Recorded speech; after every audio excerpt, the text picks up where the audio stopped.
Hello, guys, and welcome back to a new episode of Crooked Illness. As you guys can see from the title of today's episode, we are going to be getting into what it means to normalize mental health conversations. Here to join me in discussing this topic today is my guest, Cynthia Siadat.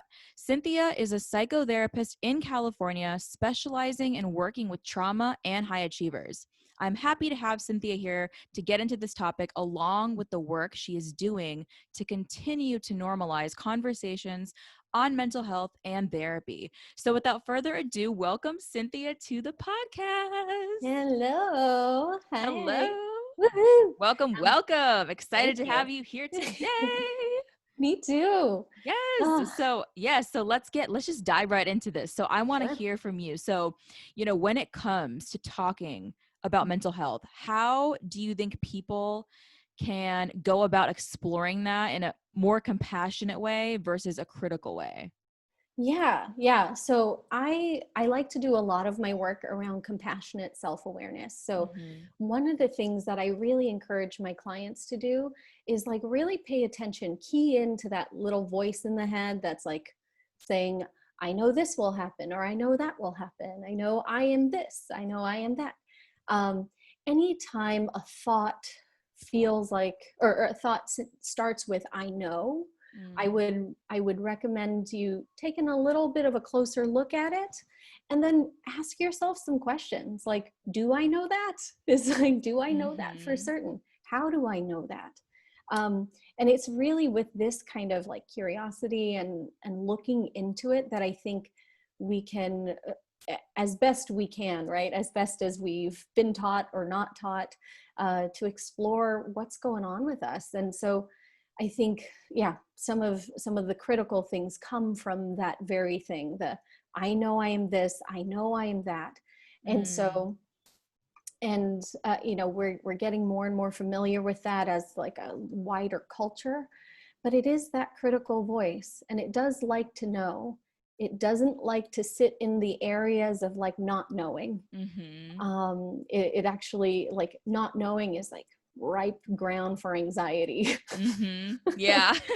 um, so, in those moments, take an exhale, just take a look, what's going on? What? Yeah, because Mhm. it almost seems like, when you bring up that point of the role that I know plays in the critical piece, compared with having more compassion when Mhm. it comes to talking about mental health, just in general, whether it be yourself or someone because I feel like when you're sitting there and you're saying, it's harder to come out of that place of because you like you said, you want to know, you want to have certainty, you want to know what's going on because when you don't, then Yeah. that opens the door for worry, anxiety, all these feelings of, Yeah. being overwhelmed. And then that makes it even worse. Oof. Yeah. So, with being able to, so like for like, what would you recommend, for someone who's struggling to come out of that place of like, I know this and they can't really look at anything else besides that. Yeah. It's really just reminding, like, here's asking us a question around like, have I ever known something as like securely as I know it now, and Mm, kind of been proved wrong, or like been told something way different than something I expected? Has that ever happened? And just like entertaining and keeping a little bit of a crack in the door of it's possible that it is, it's not everything is as it seems for me. wow. um, and so, sometimes somebody asked me this on one of my Q&As recently, is like, how do I like not stay angry when I just feel it and I feel like I'm stuck, I don't feel like I have any room? Mm, One of the really practical tools I like to give my clients is the word yet, okay. and tagging it onto the end. So whatever it is, it's like, I don't have room to think yet. I don't have, the answer yet.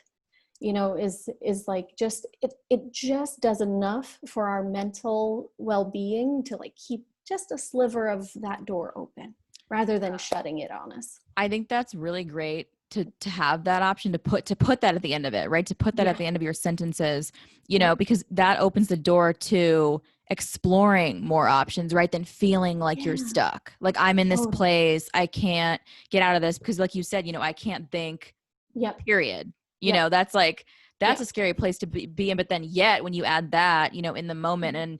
and you have that ability to, like, dive deeper into that and say, maybe not right now, like Yeah. right here in this moment, but Mhm.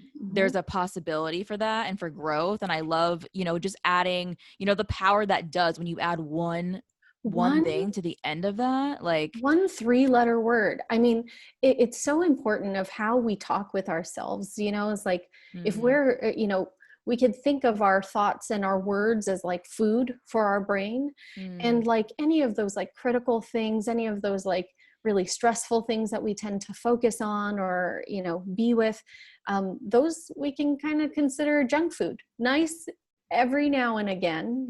Sometimes it can be motivating or like delicious, like a delicious treat for the brain. yeah. um, but then, just really like these, I really strongly believe in my practice that the words we use matter. And mm, so, I really found that this word yet works.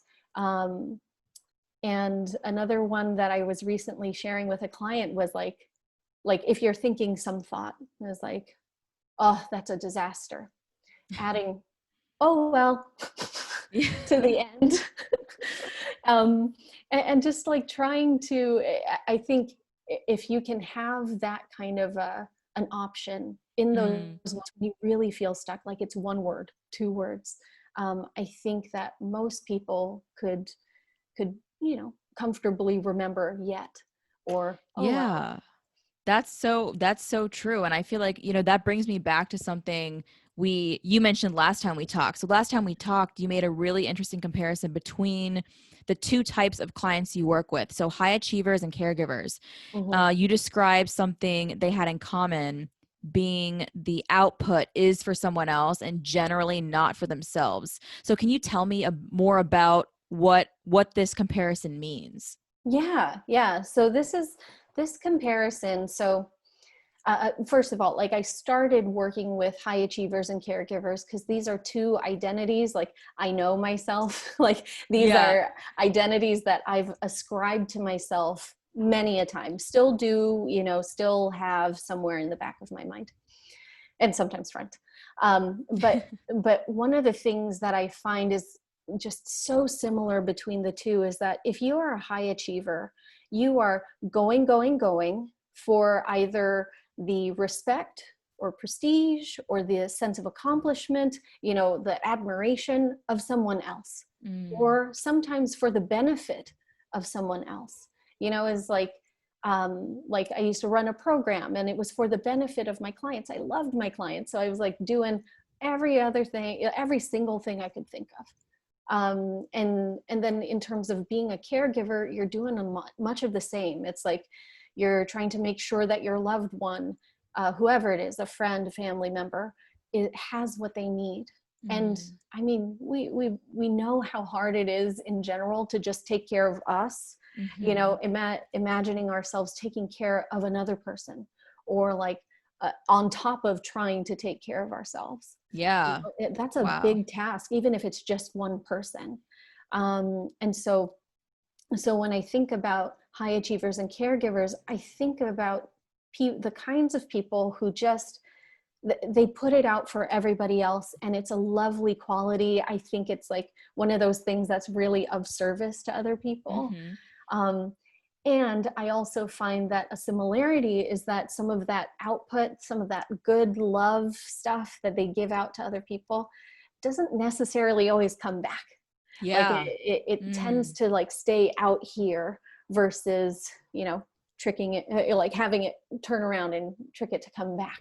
Yeah, I love how when we were talking you made that comparison, because that was something that I thought was so, like, it just stuck with me, and I'm like, I want to talk more about this with her, because I thought that was so interesting to notice that, because when it comes to, like, what you just said, with high achievers and Hmm. caregivers, you're giving so much of your time for something outside of yourself. Mhm. And, maybe the purpose is to serve this other person, get this accomplishment, have this achievement, meet this deadline, meet this goal, or whatever the end result of that is. It's Yeah. usually for something outside of you. Yeah. And I love how you mentioned that, and how, sometimes when it's like that, you forget to bring that love back to your own self because you're Mhm. so focused Mhm. on this. And I feel like in having that happen, it almost makes it harder for that person to say, okay, I think I need help with something, or I think I need to, Yeah. work on this, because, you're so used to going that it's Oh my like, gosh. and Yeah. you're sitting there and you're like, wait, now I have to fix my own self and work on me. It's like, I Like, don't have time, here's the thing. Like, I know that when I would try to like purposefully like slow things down, try to take time for myself, it would be like a Saturday. I'm like fully clear, nothing on my schedule. I would try to attack, like literally attack my self-care, like I execute my days at work. Mm. Is like, okay, first at 10 o'clock, I'm going to go for a walk. And then 11 o'clock, and I'm going to meditate. And then 12 o'clock, I'm going to have a great lunch. And then at 1, like, and I'm just like doing this because, I mean, how could we not, Mm-hmm. if we're spending 40, at that time, I was like spending sometimes 50 or 60 hours doing this thing that was so rapid. It's Mm-hmm. hard to take one day and then slow it down. Is like that that that kind of adds a level of pressure, like you were saying, like not enough time. I didn't have that sense of this was enough time because I was like trying to pack it all in Mm-hmm. into Mm-hmm. that one day off or those 2 days off. Yeah, and I feel like, in doing that, the fact that you're overwhelming your own self because you're like, okay, I need to make, because you're aware, like, I need Yep. time for me, but you're Yep. like, I'll do it on Saturday. And then Yeah. when Saturday comes, it's like, okay, I got to do this here, this, and it almost feels like it's a chore and not something that you're doing for you. It's like, okay, I need to do this, but then it's like, when you're doing those things, like, what are you like, are you Yeah. actually, I in mean, the moment? Are you I mean, like, have you ever done this? This is definitely a common occurrence for me. Is like I will say I'm going to do this on Saturday. Saturday comes, I am exhausted. mm-hmm. I don't do it, and then I'm stuck in this place mentally of like, oh, I should have done it. Oh, well, All what the I, time. you Yeah. know, it's just. I mean, it's just so much pressure, and I think those one of the things that we hear but aren't necessarily taught is that kind of moderation, is like Mm-hmm. not all at once. Let's spread it out during the week. Let's Mm. do little things here and there versus like all on one day. Yeah. um, I was definitely taught that. It was like when we go on vacation, we go on vacation hard. Yeah. you know but I love that because it's so true, when you say, because I feel like that happens a lot. Even tomorrow, for example, like, some friends are like, let's go hiking. And I'm like, yeah. And I'm like, let's see if it happens. Like, let's see if we do it, if totally. we make it Oh my make it a gosh, and there's thing. like that pre-dread. Yeah. And you're like, because I feel like scheduling, you get so, yeah, let's do it. Let's plan it. Let's do it. Yep. And then it's like, Yep. here it Yep. comes, like 7 a.m., 8 a.m., whatever it is. Are you going to go? Yeah. And, it's like, it's crazy because when you want to tie that back to, basically, the whole topic here of just normalizing Mm-hmm. these conversations, right? Because I feel like when you are somebody who is a high achiever, a caregiver, or Mm-hmm. whatever, kind of role you're in, Mm-hmm. where, you don't, it doesn't seem normal for you to talk Yeah. about, okay, like, I'm, someone who's going through something, experiencing anxiety, going through a period of depression. It doesn't seem normal to that person to talk about it. And I Yeah. love how last time we talked, you brought up the point of, you know having an outlet, someone, like, in the work you do with your Yeah. clients, Yeah. having that thing where someone can come to you and Mm-hmm. talk to you about these things. Like, I want to hear from you, where do you think that comes from? Mm-hmm. Is it, what is the root? What do you think is at the root of people like that feeling like they can't talk about it, or they can't go to therapy? Totally. I just can't do that. Yeah. Yeah. I think a big piece of talking about our mental health is like having the words. And like, Mm-hmm. we just plain and simply weren't taught, you know, like or the last time that we learned, we were like in kindergarten, you know, it's like, we're Mm. happy, we're sad, we're mad, we're, you know, like, it's like it's like very simple, appropriate to the age. But then what happens as we grow older is it gets so much more complicated. And Mm-hmm. then there's annoyance and disgust, and there's like dread, and there's frustration, you know. And we like, I never, up until I got into like, and even a little bit, even in my master's program, like, you know, didn't really get into what are these emotions, Mm. what are they, how come, you know, what is this feeling, is it, and sometimes there's really no word for it, which is also a totally separate, you know, dealing with. But like, I think some of the shame is connected to like, I'm gonna get it wrong if I Mm. try, like Mm. and like, when we try anything, like, we're gonna get some things wrong sometimes, Mm-hmm. but we are also gonna get things right sometimes. There Yeah. might be more wrong times. Like, I don't mean to say like, you know, it's like even, but Yeah. like, there might just be more wrong times. And I know for myself, there's just been certainly more wrong times. I mean, perfect example is like trying to do my self-care perfectly. You know, Mm. it's like I was trying to win the game of self-care, and in the process I lost. And I was like, Yeah. oh no. Wow. Like, you know, and kind of led myself into like a real deep depression. And I was like, oh my God, I was trying so hard. And then that just yielded more. But Yeah. yeah, I So think that's where that comes from.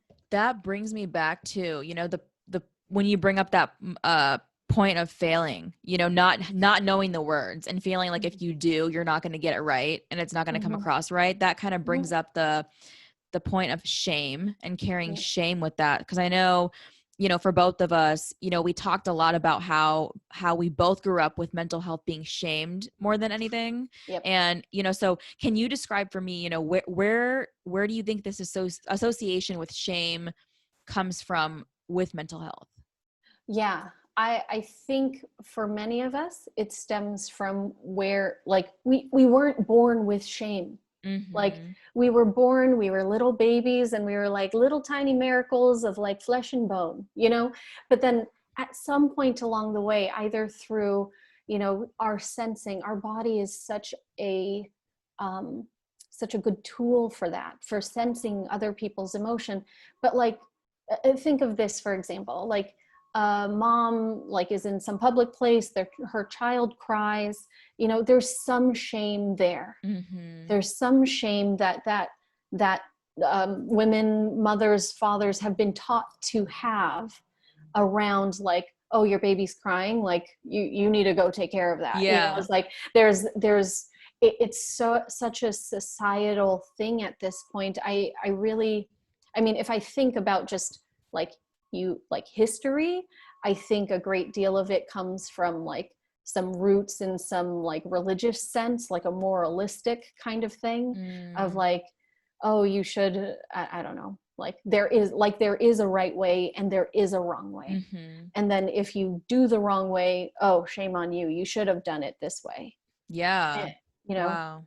Because I remember talking to you about this, and especially like when we were mentioning like growing up, and Mm-hmm. having your parents are like, okay, like why are you acting that way, or like, especially like being a kid who's like overly, Yeah.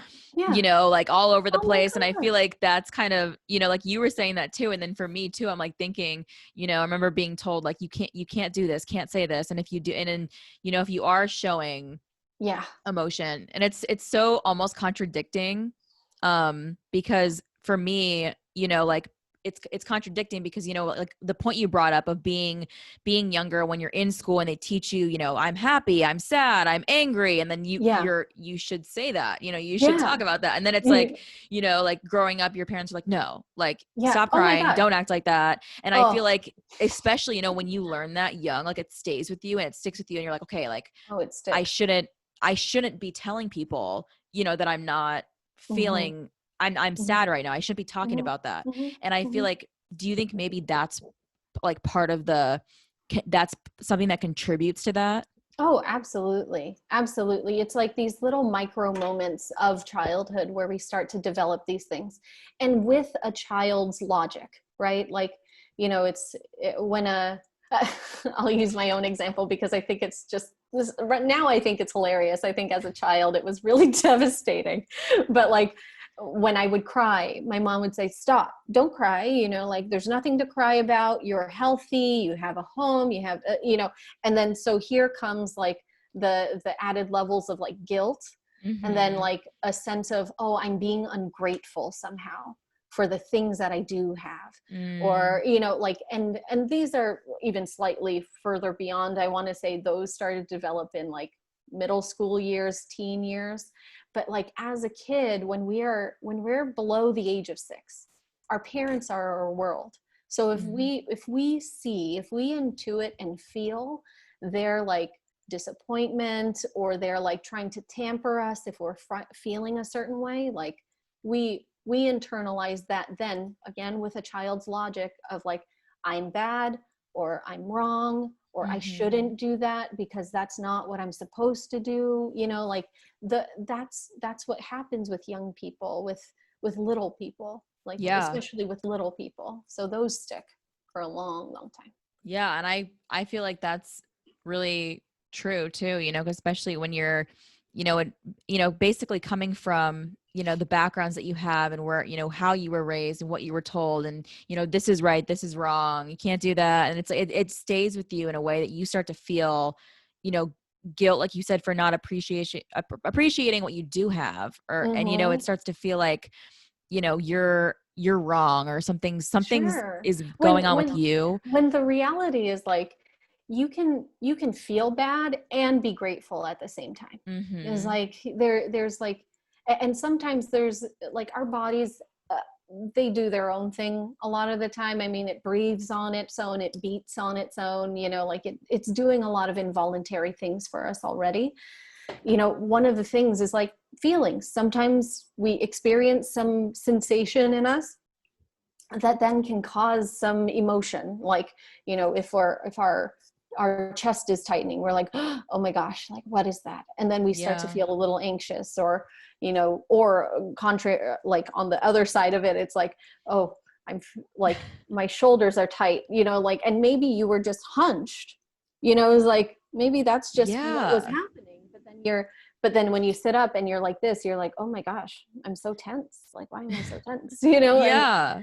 so anyway, I'm kind of going into a different topic there, but But it's crazy because, when you bring that up, when you're experiencing that like in your own body, and then Mhm, also at the same point of that, of wanting to seek mhm, help or talk about whatever it is, yeah. I want to ask you, what is it about therapy? Do you think that makes some people feel like they won't get any benefit from it? hmm Um, I think there's lots of different things, but I think that it is genuinely like intuitively hard. Mm, Like, I think people, when they think about therapy and hearing the things that they might hear about it, it's like, yeah, you're going in there, you're thinking about your past, your feelings. That's hard. mm-hmm. It's not easy. It's definitely not for the faint of heart. And like, any kind of stigma around like people who go to therapy are weak, I'm like, Mm. like, they are some of the strongest people in Yes. that I have ever met, and then to boot, they're like really generous. It's like, oh my gosh, like, this is just like a real exemplary human. And Yeah. then and so I think that part of that is is that. And like, I don't know, I feel like there's also experience things that people can come across, other people who have been in therapy, and maybe they've got, I don't know, they've had a bad experience with that person. Mm-hmm. And so then they might associate like, well, they were in therapy and that still happened between us, and or that still, they still did that to me, Mm. you know and so I think that and there's probably other ways that I'm not thinking of right now, but There's probably so many. I feel like there's so many reasons, but all the ones you brought up, I feel like are so relatable, because if if you're somebody who doesn't, maybe you're trying therapy for the first time, or you're about to Yeah. go, but then you have a friend or somebody who had a bad experience and tells you, Yes. that might make you be like, okay, why am I going to go do this? My friend didn't. And I feel like, maybe going into it, you're not Oh my completely. And God. I like how you brought that up of, the people who go are Mhm. stronger than those who, don't, because it takes Mhm. so much out of you to like put that out there and like say Yeah. these things, talk about, Oh my these gosh. moments that are hard, because I feel like it is easier to not Mhm. do that. Mhm. And I definitely understand, the whole stigma around that, because I know I've Yeah. definitely, for myself, when I was younger, I did therapy, and so I was at my psychiatrist counseling and stuff like that. But I know, Mhm. Mhm. I remember like, different people, like my mom and different people were like, okay, therapy, like, like I would never go, like I would Yeah. never do that. But you, like, you're my But kid, you're going. you do that. You need it. I'm putting you in it, but me, no. Cause I remember being like, what if we go and like do it together? Or like, Yeah. do this. Yeah. And it was just like, no. No. And I feel like I'm sitting there and I'm trying to think, like, where did this come from? Where did this like, Ah. this no, like I'm so against it, I feel like it's, the fact that you are almost, well, you are exposing yourself in front of You are. someone that You you are. don't, and but to I really mean, sit if there. yeah, I mean, if you liken it to like something like a surgery, right? Mm-hmm. Like if you liken it to our physical ailments, it's almost the equivalent of like a mental surgery. You are Mm, going in deep. You're not really like you have to do it with care and with somebody who knows it really well, and so it's like it's it, our internal worlds are so rich and so constant and mm-hmm. always changing. Like it's just like it's uncharted terrain. So I think that like kind of expectedly so we kind of fear what we don't know, Mm-hmm. and Oh yeah. so like I've definitely heard a number of people say to me, even when they've put themselves in therapy, they're like, I don't want to see what's back there. Like Mm-hmm. I don't necessarily want to go there. I don't want to.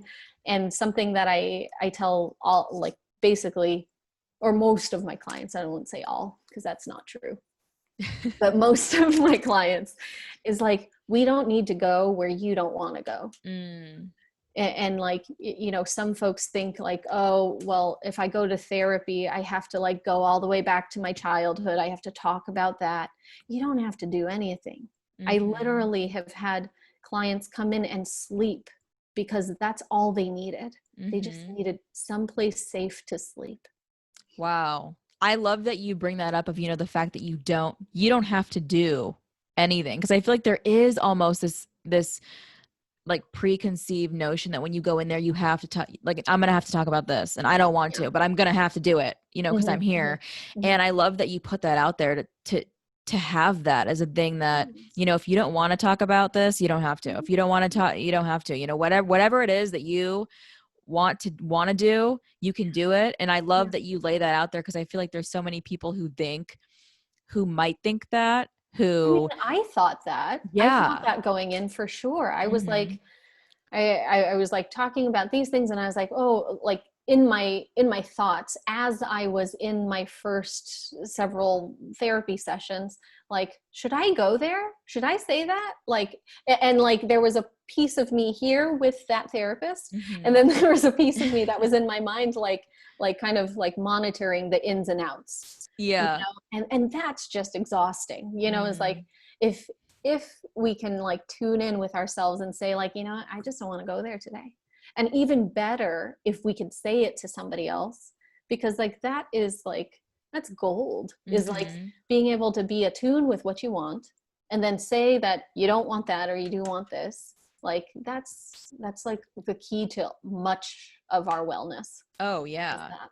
100%. I feel like, when it comes to really normalizing those Mm-hmm. conversations around mental health, if you do that, and I'm not saying like you have to try therapy, like go do it, no, Oh yeah, like yeah. if you do it and you get a benefit, and almost, because I feel like if you go in, closed off, and then you feel, you're taught with the therapist and you're working through things and it's helping you, it's working, then you almost feel like, okay, why am I so afraid of talking about this stuff? It like opens the door for you not to be so, fearful or whatever it is, that stigma that you attach to your own experience, Yeah. or, Yeah. maybe thinking, other people will think I'm like weird or judge me or not, they don't want to Mm-hmm. get into this, but it almost opens that door for like being more comfortable Being and more getting comfortable. into Yeah. that. And I feel like once you're more comfortable, just think of like, all the people that you could help that you don't even know you could, Totally. I mean, because how many times have I heard somebody share with me about their mental health, and then I'm like, oh, like even clients of mine, like I'll hear them talk about something, and I'm like, oh, that's a really adept way to talk about that. Like that makes sense. That rings true. And part of what I think getting to share our story in whatever medium it is that chances are somebody can relate to that. mm-hmm, And the worst thing for our mental health is a sense of isolation. And mm-hmm. so if you can put to words, if you can like share your story, if you can just say, hey, I feel kind of funky, I don't really know what this is, but I'm feeling, that's where I'm at today. Like Yeah. people will connect to that, people will understand that. And like I think I was thinking as we were talking just now about like being fearful of like what will uncover. And Mm-hmm. I think sometimes for caregivers or high achievers, there's a sense of like what's that called? Like being a fraud, Oh, okay. Yeah. you know, Imposter. imposter Yeah. syndrome type stuff. And like for the high achiever, it's like somebody's going to find out like I'm not actually Mm, this thing. And then for caregivers, it tends to be like I'm totally ill-equipped to be doing the thing that I'm doing. Similar flavor, different, different thing, but yeah. different specifics. But that is a thought that isn't necessarily true. Mm-hmm. It's like, but you won't know, we won't know unless we start to look at it. Yeah. Yeah. No, totally. And just putting that out there, because I feel like we all have these, fears and things that we're, afraid of happening, that Mhm. we've, the story we created in our own head of like, if I do this, this will happen, and it's going to Mhm. happen like this. And it's a thing. It's like, if you really talk about it, like what is the worst thing, or it's Yeah. like, I'm sitting there. I think I was talking to like, I literally said something of, what's going to happen if you put that out there? Like, are you going to die? Is everyone going to Yeah. die? Is the world, Yeah. it's done. Everything's Yeah. over. It's like, is it that? Is it like that? And I feel Mhm. like sometimes we can make it like that Oh for my gosh. ourselves. Totally. It's the So kind of words that we feed to ourselves. It's like if I share, like I was on a podcast the other day and I shared about my own mental health journey, right? yeah. And like I'm sharing about things that some of them are new, like new to be shared with more public. And I had these thoughts of like, oh God, like what's going to happen with that? Like, That's is my awesome. colleague going to share, is my colleague going to hear that? Is my client going to hear that? And then I caught myself because I have been in therapy, myself doing my own work for Yeah. for quite some time, but like I could see that happening with myself. And then I came to the remembering, because sometimes conveniently so my depression or my anxiety has me thinking or having a total like memory lapse. It's like Mm-hmm. I have Yeah. amnesia for the things that I cared about. Is like, well, I really want to normalize these things. And, when I get to share about these parts of myself that I do feel that kind of shame about, I do feel that kind of pain about with myself, I tend to feel lighter. I tend Yeah. to feel like it's like bringing something out of the dark into the light. And Mm. I just, it is a part of normalizing mental health. And so that was just like my new level of like, okay, this is really a new level for me of normalizing my mental health or normalizing mental health in general. Yeah. And I feel like whenever I hear about people doing stuff like that, it makes me, because I feel like anybody has like, you can relate to some piece of that, you know, you Mhm. talking about your own thing, your own story, like this is Yeah. like my experience, you know, like what I'm doing. And it's, and Yeah. also like the fact that you work with clients. And I feel like for me, you know, like if I was, you know, younger and I remember like being in therapy and learning, you know, my therapist went through this, I'd be like, wow, you know, it's like almost, it's almost like for me, it's almost like having, I don't want, it sounds weird to say like more respect for someone because I don't know what it is, but it's like more just like having more of a connection with that person. Yes. Cause I feel like, And you know, that's what it's sometimes, about. yeah, like when you go in, like you're like, all right, like I'm going to tell you like all my shit right now, lay everything Mhm. out here. And it's like, Mhm. and Mhm. then it's Yeah. like, but like, what about, and I know it's like, it's funny. It's like, what about you though? It's like, that's not how it works. You know, like I'm not Yeah. gonna, Yeah. that's Yeah. not what we're doing, but it's like, it makes it more, you know, Yeah. relatable. And I feel like when I hear, like, I get that though, of having that fear of like, I'm recording this and putting this out there. What if, you know, someone hears Mhm. this and is like, you know, like looks at you a And then they certain judge way. me or Yeah. they And then do they're like, something. You and know, I, the thing I was sharing, I'm so sorry to interrupt. no, you're fine. But, Yeah. but the thing that I shared with, or I was telling myself and practicing that kind of compassionate talk was like, they're going to judge me anyway. Mm-hmm. It's like, Mm-hmm. we can't help but do that. That's just kind of like how we are as humans. Mm-hmm. Is like Yeah. we assess, we judge, we try to figure it out. And I do want to say that in terms of like, you know, if you go into therapy, you're strong. Mm-hmm.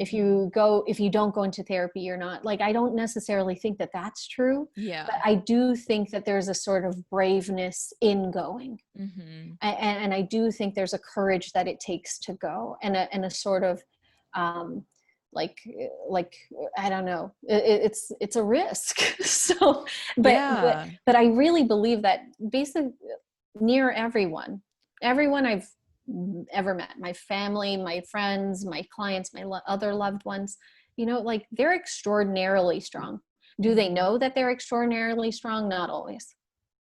But you know, I see part of my work with them is like sharing with, like showing them themselves.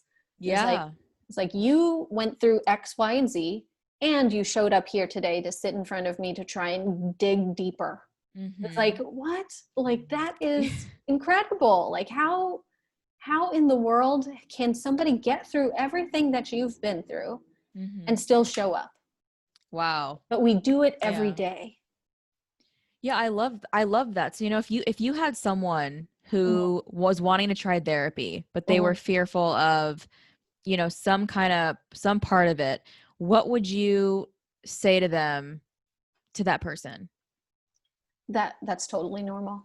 Mm-hmm. That's what I would say, is it's totally normal of like, there's a fear around certain things. I mean, many of the things in therapy, we often are sharing them for the first time. Mm-hmm. And anytime we're sharing them for the first time, it's like, you know, it's like a roller coaster. We could feel that like we're about to drop, Yeah. kind of Yeah. feeling.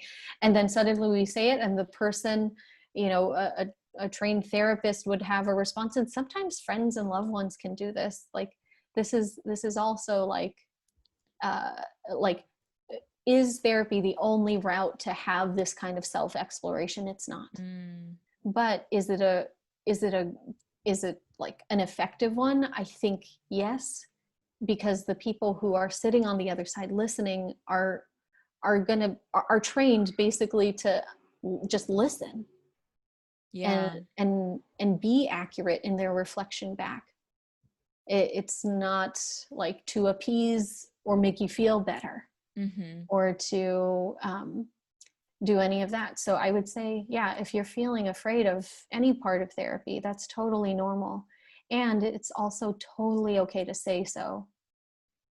Yeah, I love that you say that, because just to let that person know that that's fine to have that, because I feel like sometimes Mhm. they're like, oh, like I shouldn't be afraid, or I shouldn't be feeling that like this. But I Yeah. love that you know, bring up the fact that it's okay that this is how you're experiencing this Yeah. right now, and you know, that's Mhm. fine. And I love how, you know, all of that works back into making this, you know, continuing to work towards making these kind of conversations more normal. And by basically telling the person it's normal, normalizing Yeah. mental health, like Yeah. it's normal to have Yeah. whatever you're like experiencing in relation to that. That's fine, because that's you, Totally. Yep. and it's like that's your experience. That's, the way that you're feeling. And it's like, Mhm.